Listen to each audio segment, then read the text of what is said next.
त्यांनी सांगितली. मैंने अभी आपको, सर आप बहुत हाइपर है, आप मेरे डैड के टाइम पे भी हाइपर होके ही सवाल कर रहे थे, आप बहुत हाइपर हो गए, क्यों, क्या नाही, हुआ? नाही, हायपर नाही ईशान पानी, इनको थोड़ा सा पानी दे मॅडम. दो नाही, तुम्ही ईशान. चुकीचं बोलताय मॅडम. प्रेस कॉन्फ्रेंस में आप लोगों को बोला, आपको अकेले को लग रहा है, इनको नहीं लग रहा है. सगळे सांगतायत, कुणी सांगतायत, असं नाही होत मॅडम. देखिए सुनो सुनो मेरी बात सुनो. सुनिए. एक मिनट मेरी बात सुनिए, सुनो. सुनिए. आप है ना, आप आपका मुद्दा मांडो.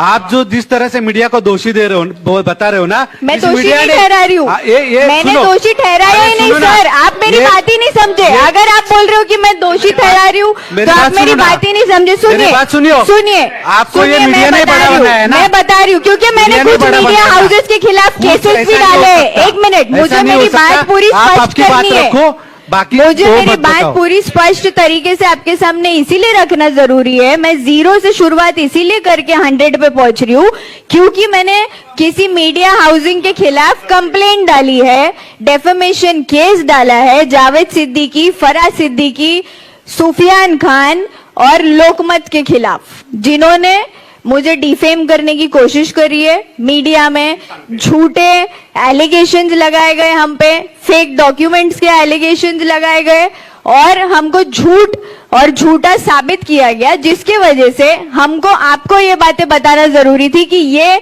डेफेमेशन कहां से आ रहा है. क्योंकि आगे जाके लोग बोलेंगे कि इन्होंने मानहानि का केस कर दिया, ये कर दिया, उसपे से अलग स्ट्रैटेजी निकाल के हमको फिर किसी और तरीके से इल्जाम लगाने की हम पर कोशिश की जाएगी. इसीलिए मीडिया में जो कुछ भी मेरे खिलाफ चला है और जिससे मुझे तकलीफ हुई है, मेंटल टॉर्चर हुआ है, मेरे पे हैरेसमेंट हुआ है मेंटली, इन सभी टैगलाइंस का जो भी मीडिया में चलाए गए हैं, हम बाहर आकर के वो चीजें बता इसीलिए नहीं रहे थे क्योंकि हम हमारी लड़ाई कोर्ट के जरिए लड़ना चाह रहे थे और हम लड़ रहे थे. मीडिया प्रोपेगेंडा बनाया गया सामने की पार्टी की तरफ से और उस पार्टी को जवाब देने के लिए आज ये कॉन्फ्रेंस रखी गई है. और मीडिया को अगर ये मिसअंडरस्टैंडिंग है तो आप लोगों से मैं माजरत चाहती हूँ कि आपको ऐसा लगा. मेरी मीडिया से कोई दुश्मनी नहीं है